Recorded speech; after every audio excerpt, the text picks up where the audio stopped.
आणि मर्यादा पुरुषोत्तम श्री रामचंद्र भगवंताच्या कृपेने आणि त्याचबरोबर आदिशक्ती जगन्माता आई भवानीचं रूप असलेली देवी कालिका माता यांच्या कृपा आशीर्वादाने गेली 6 दिवस आपण या श्रीमद भागवत ग्रंथाचं चिंतन करत आहोत.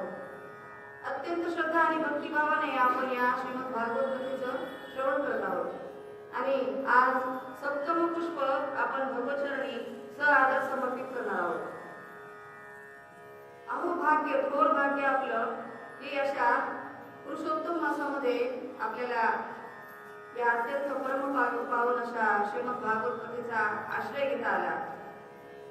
आणि आपल्या जीवनाचं कल्याण होण्यासाठी जे काही मूल्य, जे काही तत्व या ग्रंथामध्ये शास्त्रकारांनी लिहून दिलेले आहेत, रचून ठेवलेले आहेत, त्याचा आपण पुरेपूर अभ्यास करण्याचा प्रयत्न केला. जेवढ्या गोष्टी सांगता येतील, जेवढे दृष्टांत, जेवढे श्लोक घेता येतील, तेवढे जास्तीत जास्त प्रमाणामध्ये तुम्हा सर्व भक्तांचा कल्याण व्हावं या हेतून जेवढं होईल तेवढं देण्याचा प्रयत्न केला. आणि आज आता हे सप्तम पुष्प आपल्याला भगवतचरणी आदर समर्पित करायचे. म्हणजे सप्तम पुष्प म्हणजे समापन. कारण जी गोष्ट सुरू होते ती एक दिवस संपतच असते. आणि असा एक क्षण येतो की मग आपल्या मनाला एक वेगळीच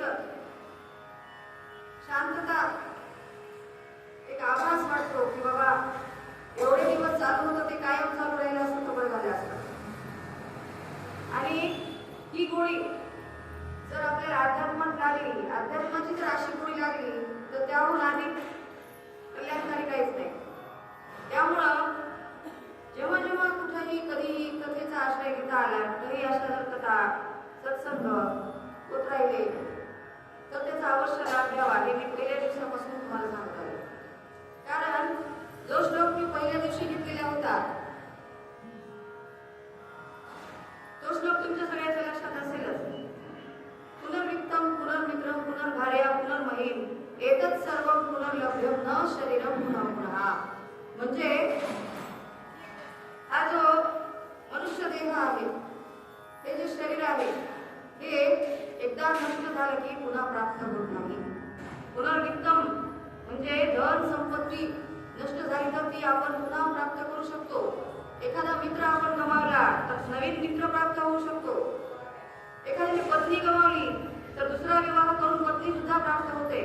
परंतु एकदा हे शरीर, हा देह नष्ट झाला की तो मात्र पुन्हा प्राप्त होत नाही. न शरीरम पुन्हा पुन्हा. हा श्लोक पहिल्या दिवशी घेतला होता आणि आज मुद्दाम समापनाच्या दिवशी सुद्धा घेतला. कारण हेच आपल्याला कायम लक्षात ठेवायचे की आपण कशासाठी आलो आणि आपल्याला काय घेऊन जायचे. तर आजच्या या सप्तम पुष्पाला म्हणजे आजच्या कथेला सुरुवात करण्याअगोदर मी भगवान श्रीकृष्णाच्या चरणी नतमस्तक होते. त्याचबरोबर माझे सद्गुरू श्री चैतन्य महाराज देगलूरकर आणि ज्यांच्याकडे मी श्रीमद भागवत ग्रंथाचं अध्ययन केलं ते हरिद्वारचे दीक्षित गुरुजी यांच्याही चरणी मी नतमस्तक होते. त्यानंतर माझे वैकुंठवासी सासू सासरे यांच्या चरणी मी नतमस्तक होते, त्यांचेही आशीर्वाद होते. त्यानंतर माझे माता पिता ज्यांनी